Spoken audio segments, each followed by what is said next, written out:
Hello உறவுகளே! Morning நேரமே எந்திரிச்சு ஹேர் வாஷ் பண்ணுறதுக்காக முன்னத்த நாள் நைட்டே சீவக்காயெல்லாம் ஊற வச்சுட்டேன். மார்னிங் எந்திரிச்சோனையும் ஊற வச்சிருந்த சீவக்காயை மிக்சியில் போட்டு அடித்து ஹேர் வாஷ் பண்ணேன்.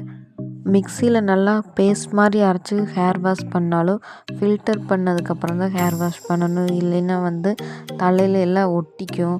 நான் காட்டுற வீடியோவில் அந்த மாதிரி தான் ஒட்டியிருக்கு. ஒட்டினாலும் பிரச்சனை இல்லை, அது காஞ்சா விழுந்துடும். ஆனால் ஒர்க்குக்கு போகிறவங்கலாம் இந்த மாதிரி இருந்தால் சடனாக கிளம்ப முடியாது. காஞ்சதுக்கப்புறம் ஹேர் நல்லாவே இருக்கும் பாருங்கள். இன்றைக்கி ஃப்ரைடேங்கிறதுனால மார்னிங்கே விநாயகர் கோயிலுக்கு போயிட்டு வந்தேன். கோயிலுக்கு போயிட்டு வந்தாவே ப்ளசண்ட்டாக பீஸ்ஃபுல்லாக இருக்குது, மைண்டு ரொம்ப ரிலாக்ஸாக இருக்குது. மார்னிங் கொள்ளு ரசம், கொள்ளு பருப்பு, பாவக்காய் பொரியல் சாப்பிட்டேன். மதிய லஞ்சுக்கு அதே தான் பேக் பண்ணி ஆஃபீஸ்க்கு கொண்டு வரணும். ஈவினிங் வீட்டில் சாமி கும்பிட்டுட்டு கோயிலில் போய் எலுமிச்சை